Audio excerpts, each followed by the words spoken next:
Welcome to my first 2025 episode of Brenda's Musings. And I just did a whole spiel thing and realized, I filmed it vertically instead of horizontally, so I'm starting again. And so I'm going to make this a bit of a shorter story, if at all possible. Several things lined up for me this evening. And just let me start off by saying thank you very much for helping me to hold myself accountable. I am going to be documenting my health journey on this YouTube channel.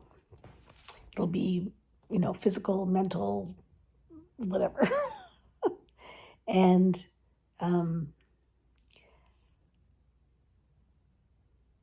what happened this evening was things sort of lined up. So I've been saying for a long time now that I can't possibly get back onto a healthy schedule while my daughter's still home, because stuff comes into the house and then I get weak and I eat it, and you don't understand. Like when I say I eat something, like I don't talk about eating like a small bag of chips. I'm talking about eating a large bag of chips, or several chocolate bars, or baked goods, and filling up on that kind of stuff and not eating anything healthy. It's been a slippery slope that I've been on for quite a while now. Certainly the past 2 years, I would say. And there's a whole whack of reasons. I get into all kinds of excuses and blah, blah, blah. And it's not about my daughter at all. It's totally about me. But I have always been saying that when she moves out, I'm going to make some changes. And she's moving out next week. So that was one thing that's been on my mind. Another thing that's been on my mind a lot is the fact that I'm feeling less and less like myself, because I'm encumbered by my inability to think clearly and to move easily and to do all the things that I want to do because of my size and because of the pain that I'm in because of my size and because of the inflammation in my body. And the only person who can change that is me. And I know what I have to do. I know how to do it. I've done it before. There's no good reason why I can't do it now. I've just been making excuses after excuse after excuse. So again, it has nothing to do with my daughter. It has to do with me. It has nothing to do with anything but excuses. And I need to change that. I need to change that because I'll be 63 in a couple of months. And I have years left of living that I want to do, and tens of thousands of projects that I want to start. And I even may finish a few. And I have a house full of supplies that I want to use and make some really great art and do some fun stuff with and have people over and just enjoy life. And I can't do that if I'm feeling miserable, or I'm feeling like I haven't got the energy, or I don't want to do something because it's just, it's draining. So another part that sort of fell in place today is that I had just started watching, I don't know how it came on my feed, who knows what happens with Facebook, but this woman who's been on this weight loss journey.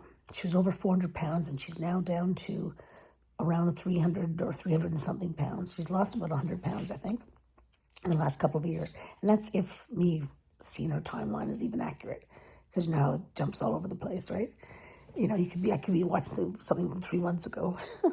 Anyway, but she's been documenting her weight loss and documenting, what she's able to do and not what she's not able to do. And one of the things that came up today was the fact that she put on one of her socks without holding on to anything. She just stood there, lifted her leg and put on a sock, which sounds like,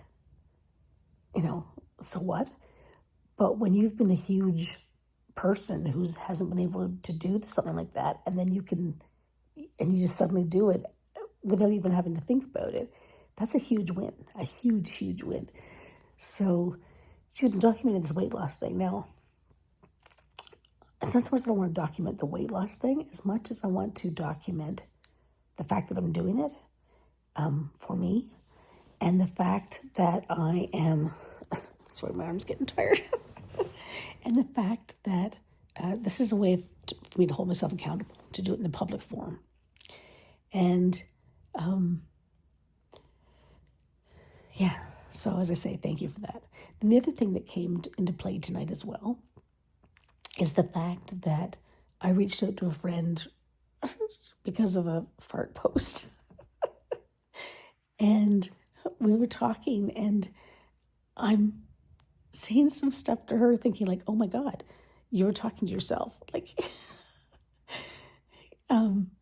you know, like she loves the outdoors and she loves to go out for a walk. Well, so do I. So why am I not going for walks? Why am I not going for walks? Behind me, this bar is a rebounder, which is like covered in dust because I'm hardly ever on it. My granddaughter's been on it a couple of times. She's not even 2 yet. But I haven't been on it for very much at all. And, you know, over here, I've got a treadmill. And I have been on that a couple of times, but not consistently. So I need to get on that. And last week I joined a gym. I haven't even been there yet. I haven't even seen the facility. But I joined the gym because I know that all of these changes have to take place. So I've been doing little things bit by bit. But tonight everything sort of came together. And I thought, you know what? I'm going to go back to Brenda's Musings. And I'm going to document not just this journey, but just, you know, where my head is around stuff and whatever. And, you know, this will probably be the longest post. Most of them will be, you know, 3 to 5 minutes like they were before. And I'm actually really excited about this. I want to get back to being a better version of myself. I want the pain to stop. I want to not have to stop and think about, can I physically do this? I want the brain fog to lift. I want to be able to think clearly at all times. And all of that is totally within my control. I just have to do it. I have to stop talking about it. I just have to do it. So you are going to be my witness, if you so desire. You don't have to be, of course. And yeah, that's it. It's exciting. See you later.